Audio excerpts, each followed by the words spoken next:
क्या आपको पता है हमारी धरती अभी भी 65% अनएक्सप्लोर्ड है, यानी कि इतनी टेक्नोलॉजी होने के बाद भी हम धरती के 65% हिस्से को सही से समझ नहीं पाए हैं, जिनमें से सबसे ज्यादा हिस्सा समुद्र का है। क्योंकि हम अभी भी 100% गारंटी के साथ नहीं बोल सकते कि धरती का सबसे बड़ा जानवर व्हेल और हाथी है। धरती पर क्या है, क्यों दिन और रात छोटे और बड़े होते हैं, ऐसा क्यों है कि धरती के एक हिस्से पर सूर्य निकलता ही नहीं और दूसरे हिस्से पर सूर्य डूबता ही नहीं है।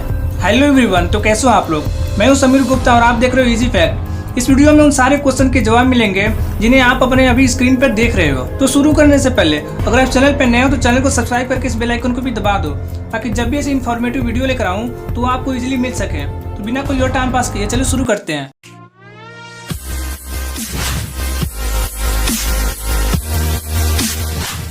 इमेजिन करो कि आप सोकर उठते हो और न्यूज में देखते हो कि आज के बाद कभी रात नहीं होगी, सूरज अब आसमान में 24 घंटे मौजूद रहेगा। तो आपका रिएक्शन क्या होगा? आप ये सोचकर अपसेट होगे कि अब कभी रात नहीं होगी, या ये सोचकर खुश होगे कि अब आप कहीं भी अपनी लाइफ एंजॉय करने के लिए जा सकते हो। आपकी वो टेंशन खत्म हो जाएगी कि रात के वक्त ट्रैवल करना या रात के वक्त घर से बाहर निकलना जो पहले मुमकिन नहीं था वो अब मुमकिन है। अब आप ये सोचो कि ये सिर्फ न्यूज नहीं था, बल्कि ये सच में ऐसा होता है। हमारी धरती पर बहुत सी ऐसी जगह हैं जहाँ पर रात नहीं होती है, तो कुछ ऐसे कंट्रीज भी हैं जहाँ पर दिन नहीं होती है। ऐसे ही एक कंट्री है नॉर्वे, जहाँ पर रात नहीं होती है। यहाँ पर सिर्फ 40 मिनट के लिए सूरज आसमान की बादलों में छिपता है। यहाँ की टाइम जोन के हिसाब से 12:43 सूरज आसमान की बादलों में छिपता है और फिर 40 मिनट बाद उगाता है, और ऐसे ही लगातार 76 दिनों तक होता रहता है। इसलिए इसको कंट्री ऑफ मिडनाइट सन कहा जाता है। अब आपके दिमाग में बहुत सारे सवाल आ रहे होंगे कि अगर रातें सिर्फ 40 मिनट की होती हैं तो यहाँ के लोग सोते कब हैं, और क्यों रातें सिर्फ 40 मिनट की ही होती हैं। तो देखो, हमारे वैज्ञानिकों ने हमारी धरती को जितना एक्सप्लोर किया है, ऐसा नहीं कि नॉर्थ पोल, साउथ पोल या नॉर्वे ही ऐसी अकेली जगह है जहाँ पर सूरज नहीं डूबता या फिर उगता ही नहीं है, बल्कि नॉर्थ पोल, साउथ पोल और नॉर्वे के बाद भी आइसलैंड, कनाडा, अलास्का और फिनलैंड ऐसी जगह हैं जहाँ पर सूरज लगभग 70 दिनों तक नहीं डूबता, यानी 70 दिनों तक सिर्फ दिन ही होता है। हमारी धरती जियोड मतलब एक ऐसी आकृति जिसे अभी आप अपनी स्क्रीन पे देख रहे हो, यह हमारी धरती का वास्तविक फोटो है। तो हो सकता है कि हमारी धरती पर और भी ऐसी बहुत सी जगह हो जहाँ पर या तो दिन या फिर रात होती है, पर उन जगहों को एक्सप्लोर करना भी बाकी है।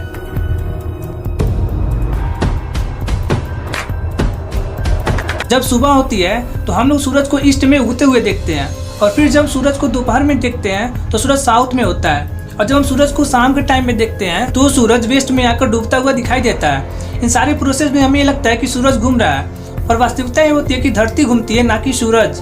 और इसी धरती के घूमने की वजह से दिन और रात होते हैं। हमारी पृथ्वी 360 डिग्री घूमने के लिए लगभग 24 घंटे का समय लेती है, और धरती के जियोड होने के कारण इसके केवल आधे हिस्से पर सूरज की रोशनी पड़ पाती है, और धरती के पिछले हिस्से तक रोशनी पहुंच ही नहीं पाती। तो जिस हिस्से में सूरज की रोशनी पड़ती है वहाँ पर दिन, और जिस हिस्से पर नहीं पड़ती वहाँ पर रात होती है। आप इसका सीधा सा एग्जाम्पल ऐसे देख सकते हो, ये आपने सूरज को उगते हुए ईस्ट में देखा, फिर आफ्टरनून में साउथ की तरफ, और फिर डूबते हुए पश्चिम में। पर क्या आपने सूरज को उत्तर में देखा है? नहीं ना।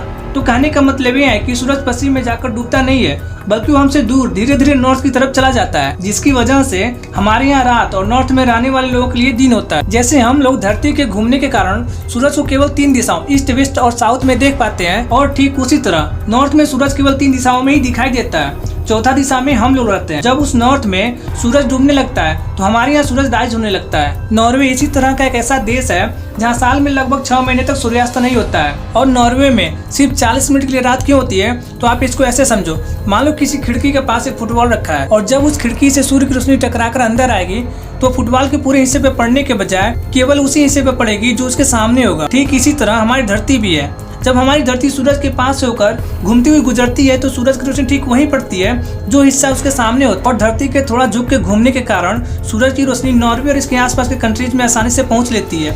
इसलिए यहाँ पर साल के कुछ महीनों तक दिन रहता है, और जब कुछ समय के लिए सूरज की रोशनी नहीं पहुँच पाती है तो उसे हम लोग 40 मिनट के लिए रात करते हैं। और जब धरती घूमते घूमते साउथ की तरफ चली जाती है तो सूरज की रोशनी यहाँ तक नहीं पहुँच पाती है, इसलिए यहाँ पर उस समय कुछ महीनों के लिए रात होती है।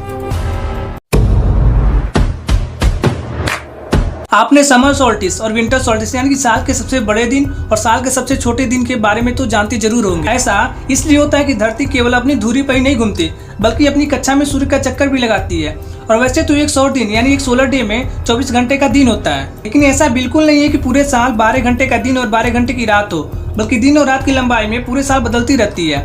ऐसा इसलिए होता है क्योंकि भूमध्य रेखा धरती की कक्षा यानी कि ऑर्बिटल प्लेन से 23.5 डिग्री झुकी हुई है। इसका मतलब यह है कि धरती की दूरी अपनी कक्षा से लंबवत यानी परपेंडिकुलर नहीं है, तो धरती जैसे जैसे अपनी कक्षा में घूमती है, सूर्य के साथ इसकी धुरी का झुकाव बदलता रहता है। मैंने आपको शुरू में फुटबॉल वाला एग्जांपल बताया था ना कि अगर कोई फुटबॉल किसी खिड़की के पास रखा है तो सूर्य की रोशनी फुटबॉल की उसी हिस्से पे पड़ेगी जो हिस्सा उसके सामने होगा। ठीक इसी तरह साल के किसी एक समय में धरती की साउथ पोल का मुख सूर्य की तरफ होता है तो किसी दूसरे समय में नॉर्थ पोल का मुख सूर्य की तरफ झुका होता है। इस वजह से साल भर दिन और रात की लंबाई बदलती रहती है। साल के किसी एक समय धरती का गोलार्ध यानी कि हेमिस्फीयर का झुकाव सूर्य की ओर अधिक होता है, जिस वजह से धरती का दूसरा गोलार्ध सूर्य से दूर हो जाता है। इस समय जो गोलार्ध सूर्य की तरफ अधिक झुका रहता है वहाँ पर मौसम गर्म होने लगता है, जिस वजह से वहाँ पर दिन लंबे होने लगते हैं, जबकि धरती के दूसरे गोलार्ध पर मौसम ठंडा रहेगा और रातें लंबी होने लगेंगी। इसलिए समर सोल्स्टिस यानी साल का सबसे बड़ा दिन 20 जून से 23 जून के बीच किसी एक दिन पड़ता है, पर ज्यादातर समर सोल्स्टिस 21 जून को होता है। और विंटर सोल्स्टिस यानी साल का सबसे छोटा दिन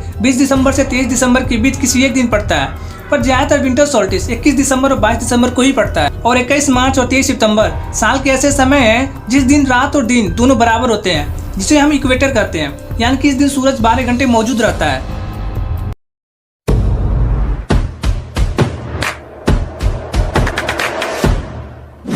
ये सवाल तो सबके मन में आता है कि अगर धरती गोल है और घूमती है तो हमें चक्कर क्यों नहीं आता है और हम गिरते क्यों नहीं है। जब मैं छोटा था तो हमारे क्लासमेट से झगड़ा सिर्फ इस बात को लेकर हो जाती थी कि धरती गोल है। वो बोलते थे कि धरती गोल है और मैं बोलता था कि धरती अंडाकार है। पर अब आप इसको देखो, यहाँ धरती का वास्तविक फोटो, धरती का जो फोटो आज हम लोग देखते हैं वो एक इमेजिनरी फोटो है जिसको इसी फोटो से बनाया गया है। तो धरती ना गोल है ना अंडाकार है, यह एक जियोड है। और जब धरती घूमती है तो हम लोग क्यों नहीं गिरते हैं, इसको समझने के लिए आप इस उंगली पर नाच रही फुटबॉल को देखो और बताओ कि यह उंगली से कब गिरेगी। तो इसका सीधा सा जवाब आप यह दोगे कि जब उसकी घूमने की रफ्तार कम होगी तब। तो आप यह क्यों नहीं सोचते कि धरती करोड़ों सालों से ही घूम रही है। जिस दिन धरती घूमने की रफ्तार कम कर देगी तो हम सबको पता चल जाएगा कि हम लोग गिरते क्यों नहीं है। जैसे हम लोग गाड़ी की क्लच को दबाए बिना चालू करने की कोशिश करते हैं तो गाड़ी हमें झटका देकर आगे ठेलती है। ऐसे ही अगर धरती अपने घूमने की रफ्तार को या तो कम कर दे या कम करके अचानक से तेज कर दे तो एक झटके में ही धरती से जीवन नामक शब्द गायब हो जाएगा। और आपको बता दूं कि धरती के साथ ऐसा हो रहा है। अगर आप धरती की उद्गम से लेकर अभी तक की हिस्ट्री पढ़ोगे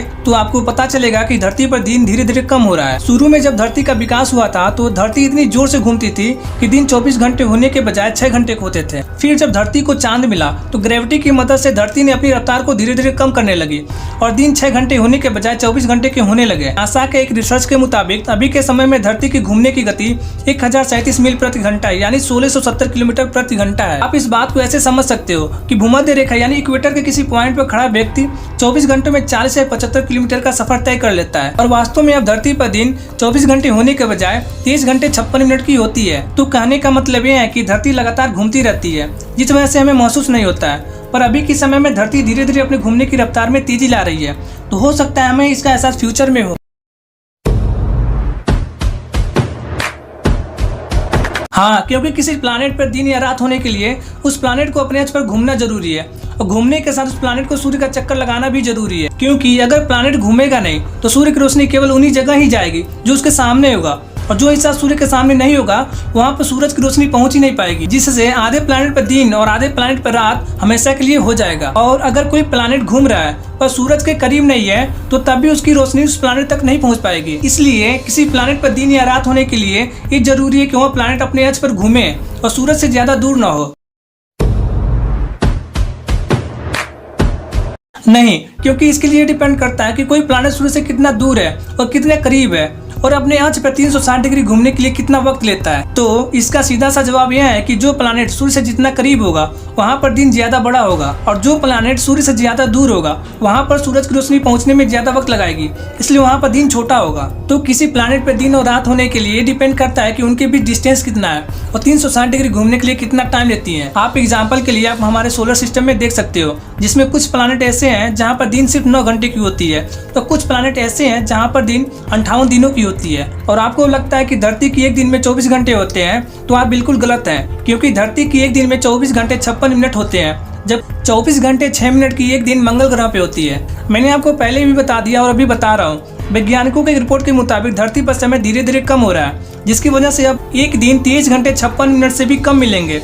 और इसका कारण है कि धरती का अपने अक्ष पर धीरे धीरे तेज गति से घूमना। हालांकि यह समय कटौती अभी माइक्रो सेकंड में है, जिसका फिलहाल अभी हमारे टाइम जोन पर कोई प्रभाव नहीं पड़ेगा। तो आपको आज की वीडियो कैसी लगी कमेंट में बताइए। चैनल को सब्सक्राइब करना मत भूलना। मिलते हैं आपसे नेक्स्ट वीडियो में, तब तक के लिए टेक केयर गाइस।